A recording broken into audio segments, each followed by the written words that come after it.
اسلامی تعلیمات اور اسلامی زندگی کا اگر غور سے معائنہ کیا جائے اور مطالعہ کیا جائے، جائزہ لیا جائے، تو یہ حقیقت سامنے آتی ہے کہ غلامی کی زندگی بہرحال ایک لعنت سے کم نہیں۔ محکوم قوم دنیا کی اور محکوم قوم دنیا کی ہر قوم کی نظر میں ذلیل ترین سمجھی جاتی ہے۔ محکوم قوم دنیا اور دنیا کی ترقی سے قطع نظر اپنے مذہب، اپنے خیالات، اپنی روایات میں بھی آزاد نہیں رہتی ہے۔ یہی وجہ ہے کہ جنگ آزادی کو ہندوستان کے علماء نے مقدس فریضہ سمجھا اور جنگ آزادی کے اندر وہ کردار ادا کیا کہ جو آب زر سے لکھنے کے قابل ہے۔ پوری دنیا کو معلوم ہے کہ آج اسلام نے عورتوں کو تمام حقوق دیے جانے اور عورتوں کے حقوق کو ادا کرنے کے لیے جو قربانیاں دی اور جتنی کتابیں رسائل اسلام کی طرف سے عورتوں کے حقوق کے لیے نکالے گئے، شاید ہی یقیناً کہیے کسی مذہب نے اتنی محنت نہیں کی ہوگی، 19واں عورتوں کے حقوق کے اوپر اتنی محنت کسی نے نہیں کی ہوگی۔ وہ حقوق جو عورتوں کو سرے سے دیے ہی نہیں جاتے تھے اور ان حقوق کو بھلا دیا جاتا تھا، ان حقوق کو فراموش کر دیا جاتا تھا، اسلام نے انہیں بحال کیا۔ وہ صدیوں سے مجبور، لاچار اور کمزور، بے بس سمجھی گئی اور ہر ظلم و ستم کا ان کو نشانہ بنایا گیا۔ وحشت و بربریت اور یہی نہیں بلکہ پامالی کا شکار رہی، گویا اس کی قسمت میں بد نصیبی کے سوا اور کچھ ہی نہیں تھا۔ وہ ایک بے جان مخلوق سمجھ کر مردوں کے لیے کھلونا بنی رہی، مردوں کی ٹھوکروں میں رہی، مرد اس کو نچاتے رہے۔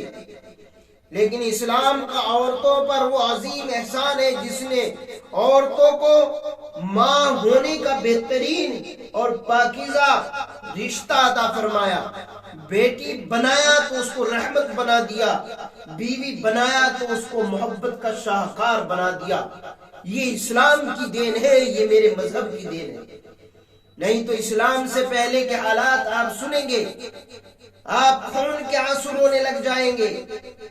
اور یہ وہ حالات تھے کہ بچیوں کو زندہ درگور کر دینا، بچیوں کی پیدائش کو منحوس سمجھنا اور بچیوں کا گھر میں پیدا ہونے کو اپنے لیے اور گھر کے لیے، یہاں تک کہ قنب قبیلے کے لیے نحوست سمجھنا ان لوگوں کا شیوا بن چکا تھا۔ یہ تو اس عرب کے حالات تھے جہاں پر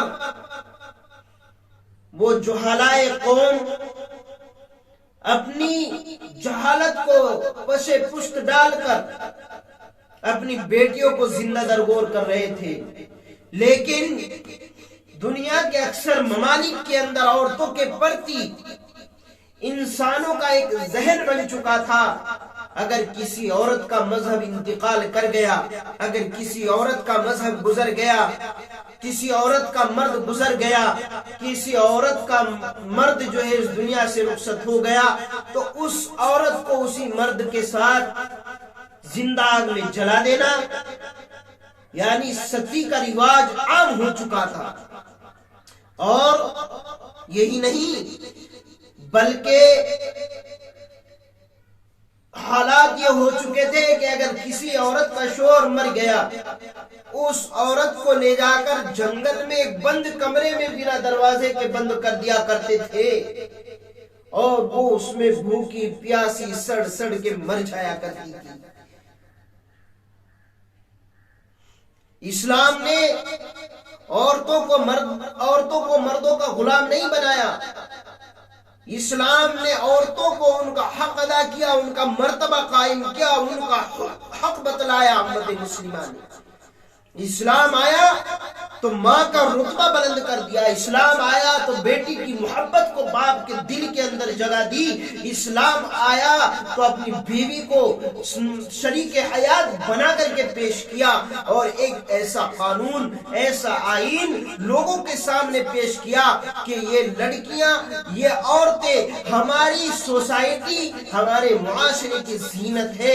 ان کو بیکار نہ سمجھا جائے، ان کے ساتھ غلط سلوک، ان کے ساتھ ظلم و بربریت یا ان کو ستانا، ان کے اوپر ظلم ہرگز برداشت نہیں کیا جا سکتا. کوئی بھی شریف قوم، کوئی بھی تہذیب یافتہ قوم، کوئی بھی ترقی پسند قوم یہ نہیں چاہتی کہ وہ اپنی سوسائٹی، اپنے معاشرے کی عورتوں کو تنگ کرے، ان کے اوپر ظلم و بربریت کرے.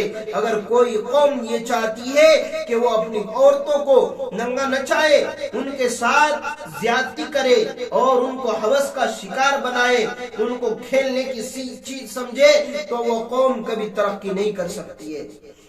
اسلام کا عورتوں پر وہ عظیم احسان ہے کہ جس نے عورتوں کی خزاں رسیدہ زندگی کو بہار سے آشنا کیا اور ایک نئی روح ان کے اندر پیدا کی. اس کو مردوں کا غلام نہیں بنایا. معاشرتی سماجی زندگی میں اس کو مردوں کے برابر حقوق ملے، اس کو میراث کا حصہ ملے. باپ جو مال چھوڑ کے مر رہا ہے، بیٹوں کو جیسے ملتا ہے تو اس بیٹی کو بھی ملے. میرے بھائیوں، عورت کی صنفی نزاکت کا جو خیال کیا ہے وہ اسلام نے صحیح معنوں میں کیا ہے. اور آج مسلمانوں کو بدنام کیا جاتا ہے کہ یہ عورتوں کو قید رکھنے والے ہیں، عورتوں کو یہ غلام بنا کے رکھتے ہیں. ایسا نہیں ہے. اسلام ہمیں ظلم و بربریت سے روکتا ہے، وہیں اسلام ہمیں درندوں سے، ہوس کے درندوں سے ہمیں سکھاتا ہے کہ اپنی بہو بیٹیوں کی حفاظت تمہیں کیسے کرنی ہے. ان احکامات پر ہم عمل کرتے ہوئے اپنی بہو بیٹیوں کی، ماں بہنوں کی عزتوں کی حفاظت کرنا جانتے ہیں. اور اس کا مطلب یہ ہرگز نہیں ہے کہ اسلام نے عورت کو مقید کیا ہے.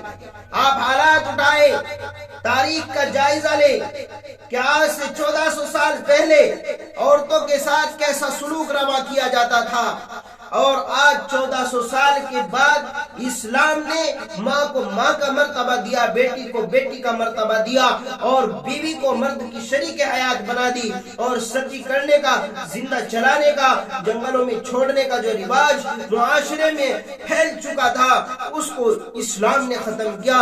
اس سے کوئی نظریں نہیں چرا سکتا ہے.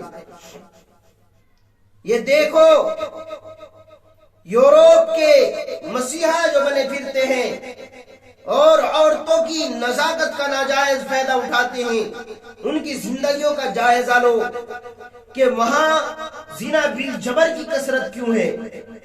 وہ لوگ عورت کو کھلونا سمجھتے ہیں، صنف نازک کا غلط فائدہ اٹھاتے ہیں، اور پھر آپ جانتے ہو ان کی سوسائٹی میں، ان کے معاشرے میں طرح طرح کے وبائی امراض، ایڈز جیسی بیماری کا عام ہونا کیوں ہے؟ کیوں؟ اس وجہ سے کہ انہوں نے یقیناً عورت کو غلط استعمال کیا، کھیلنے کی چیز سمجھا، ہوس کا شکار بنایا. آج یورپ کے تمام ممالک میں آپ کو عورت ہر شعبہ زندگی میں نظر آئے گی، اور چونکہ وہاں مرد عورت کا آزادانہ میل جول کوئی عیب کی بات نہیں ہے، اس لیے کوئی واقعہ نہ ہو تو وہاں انہونی ہوتا ہی ہے.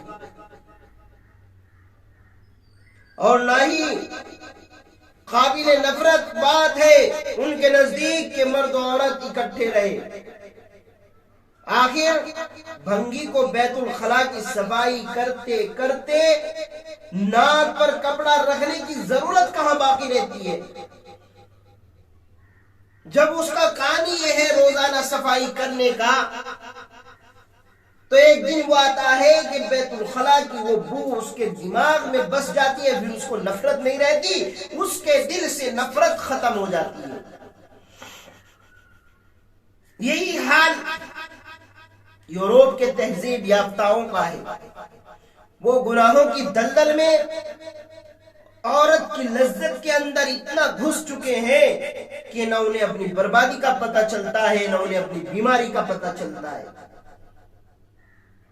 عورتوں کی آزادی کے نام پر جس قدر عورت کی توہین یورپ کے اندر ہوئی ہے، شاید ہی کوئی آنکھیں رکھنے والا اس سے انکار کر سکے۔ اگر اس دنیا میں عورت کو خود اس بات کا احساس ہو جائے کہ حرمت اور عصمت بھی کوئی انمول اور گراں بہا سرمایہ ہے، بیش قیمتی سرمایہ ہے، عورت کو اگر اس کا احساس ہو جائے تو وہ عورت اپنی جان دے دے گی، لیکن اپنی عزت پر، اپنی آبرو پر کبھی بھی آنچ نہیں آنے دے گی۔ اس لیے ضرورت اس چیز کی ہے کہ ہم اپنی ماں و بہنوں کی عفت و عصمت کو اور اپنے معاشرے کی، سوسائٹی کی عورتوں کی حفاظت کے لیے میدان عمل میں آئیں، ان کے حقوق کو ادا کرانے کے لیے حتی الامکان کوششیں کی جائیں۔ جہیز جیسی ہندوانہ رسم کو معاشرے سے ختم کر کے نکاح کو عام کیا جائے، نکاح کو عام بنایا جائے اور نکاح کو آسان بنایا جائے، تو میں سمجھتا ہوں کہ معاشرے کے اندر پھیلی ہوئی، سوسائٹی کے اندر پھیلی ہوئی تمام برائیوں کا اکثر حصہ ختم ہو جائے گا۔ یہ جو ہمارے ملک کے اندر ارتداد کی لہر آئی ہے، یہ اس کی سب سے بڑی وجہ یہ ہے کہ جہیز کے لالچی لوگ لڑکی کے ساتھ نامعلوم کیا کیا ڈیمانڈ کرتے ہیں، کیا کیا چیزیں مانگتے ہیں۔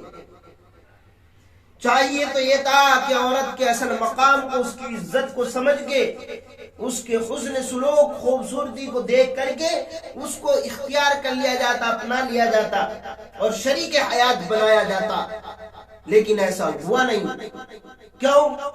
اس وجہ سے کہ اگر انہوں نے اس کی اچھائیوں کو دیکھ کر کے اس کو شریک حیات بنا لیا تو پھر ان ہوس کے مارو جلادوں کو جہیز جیسی لعنت کون دے گا؟ کون ان کے گھر بھرے گا؟ کون ان کا بھلا کرے گا؟ خدا پر سے تو ان کا یقین اٹھ چکا ہے اور یہ نہیں جانتے کہ جو آنے والی ہے وہ اپنی قسمت کا لکھا لے کے آئے گی، لیکن پھر بھی کتے کی طرح زبان کو نکال کے دوسرے لوگوں کے مال پہ گندی نظر ڈالتے ہیں اور جیب چلاتے ہیں۔ ان ظالموں سے معاشرے کی عورتوں کی عزت و عفت کو بچانا اور ان کی حفاظت کرنا امت مسلمہ کی ذمہ داری ہے۔ کیوں نہیں کیا جا سکتا؟ ایسا کیوں نہیں ہو سکتا میرے بھائیوں؟ ہو سکتا ہے۔ اللہ تبارک و تعالیٰ نے ایک نظام دیا ہے۔ باپ جو وصیت میں، جو میراث میں، ترکے میں جو مال چھوڑ کے جاتا ہے، جہاں اس میں بیٹوں کا حق ہے وہیں اس میں بیٹی کا حق بھی دیا گیا ہے۔ جہیز نہ دے کر کے بیٹی کو میراث کا حصہ دیا جائے اور جہیز جیسی لعنت کو ختم کیا جائے معاشرے سے، تو میں سمجھتا ہوں قوم کی شہزادیاں، امت مسلمہ کی شہزادیاں اور یہ پھانسی لگا کے مرنا، خودکشی کی ہونے والی واردات ہمارے معاشرے سے ختم ہو سکتی ہے، کم ہو سکتی ہے۔ اور اگر آزادی نسواں کے نام پہ عورتوں کے ساتھ ایسے ہی کھلواڑ کیا جاتا رہا، ان کی عزت و آبرو کو میلا کیا جاتا رہا اور داغدار کیا جاتا رہا، تو پھر وہ دن دور نہیں ہے کہ جب یہ آگ ہمارے دروازوں تک پہنچ جائے گی، یہ ارتداد کی لہریں ہمارے خاندانوں کو جھلس کر رکھ دے گی اور ہمیں تباہ و برباد کر دے گی۔ اس لیے میرے بھائیوں، کوشش یہی ہونی چاہیے کہ معاشرے کے اندر ہمارے نوجوان یہ اپنا رول ادا کریں کہ کوئی بھی نوجوان بیٹی کے سامنے بازاری جملے نہ کسے جائیں، اور اگر کوئی اچھی لگتی ہے، خوبصورت لگتی ہے، جیسے قرآن میں فَانكِحُوا مَا طَابَ لَكُم مِّنَ النِّسَاءِ مَثْنَىٰ وَثُلَاثَ وَرُبَاعَ، نکاح کرو عورتوں میں سے جو تمہیں اچھی لگے، بھلی لگے.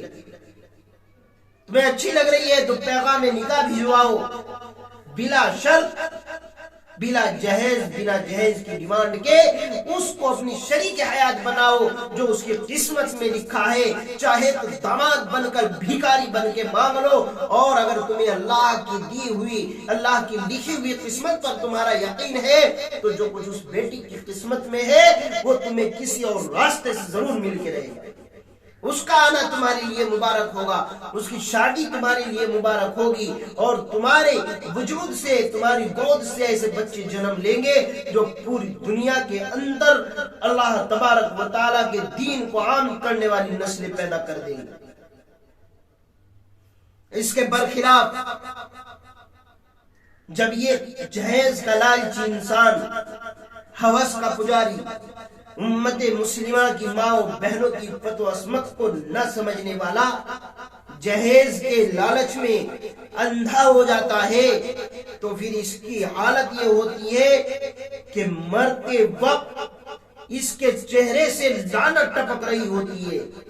یہ دنیا میں پیاسا مرتا ہے اور آخرت میں بھی یہ پیاسا ہی رہے گا، کیونکہ اس کی وجہ سے ایک بے گناہ بیٹی کے باپ کے کندھوں پر کتنا قرض کا بوجھ بڑھ چکا ہے یہ نہیں جانتا. کتنا بڑا ظلم اس کی شادی نے ایک باپ کے کندھوں پہ کیا ہے اس کو معلوم نہیں ہے. اس لیے میرے بھائیوں، اس جہیز جیسی لعنت کو، پرتھا کو ہمیں اپنے معاشرے سے اکھاڑ کر پھینکنے کی شدید ضرورت ہے. اور ہمارے نوجوان اس میں اہم رول اور قربانی پیش کریں. لڑکیوں کے مال و دولت کو دیکھ کے نہیں، ان کے حسن سلوک، ان کی سیرت کو دیکھ کر کے انہیں اپناؤ، انہیں اختیار کرو اور انہیں اپنا شریک حیات بناؤ. اور اگر ان کے مال و دولت کی ہوس نے تمہیں بھوکا اور نالائق بنا دیا ہے تو پھر تمہیں مسلمان کہلانے کا بھی کوئی حق نہیں ہے. تم امت نبی کی امت اور امت محمدیہ صلی اللہ علیہ وسلم کی امت کی ہونے کا دعویٰ تمہارا بالکل نہ بیکار ہے. اس لیے اللہ تبارک و تعالیٰ سے دعا بھی کرے اور اللہ سے مانگے بھی کہ اے اللہ دنیا کے اس مرحلے کے اندر، زندگی کے مرحلے میں ہمیں ثابت قدمی عطا فرما دے، استقلال اور ہمت عطا فرما دے. وما توفیقی الا باللہ.